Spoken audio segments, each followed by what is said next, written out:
Bonsoir à tous, c'est Ferdinand, expert Excel, créateur de l'entreprise Excel Solupo. Donc ici, je vous présente notre tableau de bord de gestion budgétaire qui gère et la recette et aussi les dépenses. Et ici, c'est la troisième version qui se présente sous une forme un peu différente, qui est un peu plus pour la gestion mensuelle des budgets, voilà, et de leur réalisation. Donc voilà la spécificité de ce tableau de bord. Nous en avons déjà deux. Vous pourrez les voir. Vous pourrez les voir ici. Il y a un qui est spécialement dédié aux dépenses et nos recettes. Ça, c'est le premier tableau de bord. Le second, il gère les dépenses et recettes, mais par département. Voilà. Mais celui-ci, il ne gère pas les départements, il gère plutôt les dates. Donc vous allez voir dans les tréfonds ce dont il s'agit. Si vous voulez voir les deux autres, regardez dans notre chaîne YouTube, la présente chaîne YouTube, pour voir ces deux versions et faire votre choix. Il suffira de nous contacter, c'est à moins de coût, c'est Excel Solupo. Donc tout en description de la présente vidéo pour nos contacts. Ici, vous avez, comme d'habitude, sur nos tableaux de bord, vous avez les indicateurs pertinents. Ça, c'est le tableau de bord. Après, vous avez ici sur le tableau de bord, sur la feuille du tableau de bord, vous avez juste en bas des graphiques.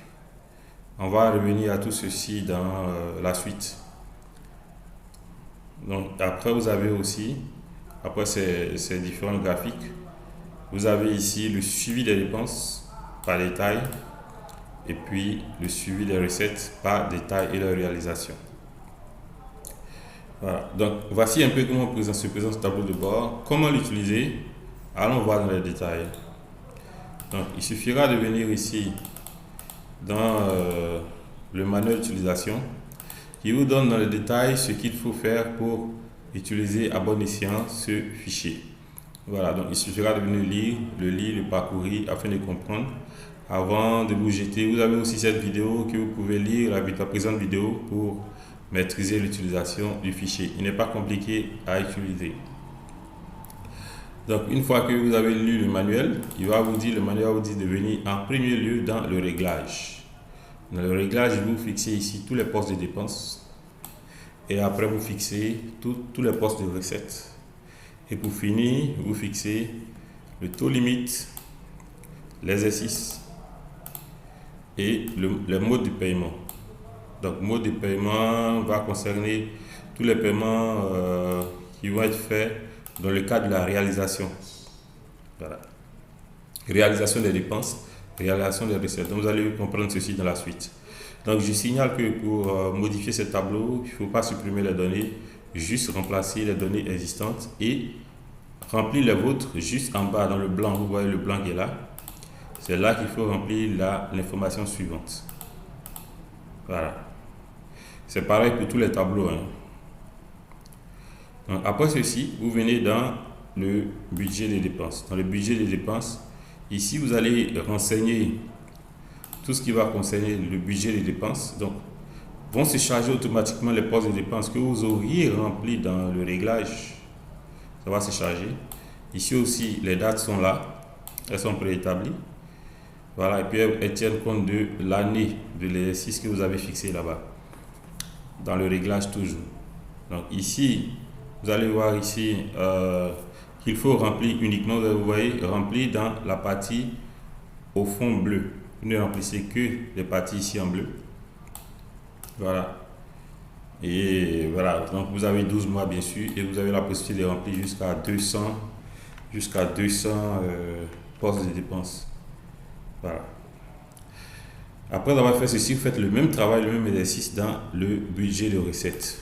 Par mois, vous remplissez dans le bleu toujours ce qui est le budget et ici vous remplissez les postes. Bon, les postes c'est déjà rempli, il suffira de remplir seulement dans le bleu, pour rien toucher. On ne remplit que dans la partie au fond bleu. Voilà. Donc là c'est chargé à partir du réglage que vous auriez fait dans le réglage ici. Après vous avez les dépenses réalisées. Donc pour les dépenses réalisées, vous avez ces titres là, date, nulle, facture, montant. Nous avons mis en jaune ce qui est très important à remplir. Date, montant, poste de dépenses. Voilà. Donc ici, vous pouvez faire du copier-coller. Ici, vos données sont déjà dans une base ou renseigner, comme je l'ai dit, modifier les données, ne pas supprimer et continuer juste où il y a le blanc après le dernier bleu, la dernière ligne bleue. Vous faites pareil pour les recettes. Voilà, faites pareil pour les recettes. Et puis une fois que pour les recettes c'est fait aussi, c'est la même chose, hein, c'est le même intitulé. Voilà. Mais ici c'est seulement les recettes réalisées. Voilà, qu'on va maintenant comparer au budget. Voilà. Donc après avoir fait tout ceci, vous avez la possibilité d'utiliser maintenant votre tableau de bord en bonne et due forme. Donc ce qu'il faut faire, il faut venir maintenant. N'oubliez jamais d'activer vos macros. Donc pour activer les macros, c'est très simple. Pour que le tableau de bord se mette à jour automatiquement chaque fois que vous faites de nouvelles saisies. Donc pour le mettre, pour activer, vous venez dans Fichier, en haut de votre écran, Fichier, Options. Options, vous venez dans Centre de gestion de confidentialité. Vous venez dans Paramètres. Paramètres, vous venez ici dans Macro et vous activez toutes les macros. Vous venez dans Paramètres Active X, vous activez aussi tout le contrôle et vous faites OK. Donc une fois que c'est fait, vous allez voir que votre tableau de bord va se mettre automatiquement à jour. Donc quand moi je clique ici, il se met à jour automatiquement et il m'affiche mes différentes informations. Donc ici, comme information sur le tableau de bord, vous aurez le taux de dépenses réalisées, c'est-à-dire que si votre budget, par exemple ici, il est le budget total des dépenses, il est de 47 millions, et le total de dépenses réalisées à date est de 3 millions, il va faire ce taux-là, 7%.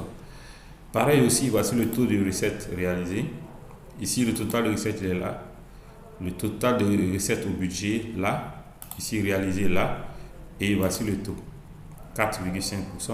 Après, vous avez le solde de budget, les dépenses, c'est-à-dire que les dépenses budgétisées comparées à celles qui ont été réalisées. Donc, on fait l'association pour trouver les soldes entre ici budget et dépenses. On fait pareil aussi pour les recettes, budget moins dépenses, ça donne le solde de budget de recettes. Voilà un peu les indicateurs que vous avez ici en haut qui vont vous aider à mieux évaluer votre évolution au niveau de la consommation de votre budget ou de sa réalisation. Donc ici, vous avez le budget de dépenses est réalisé.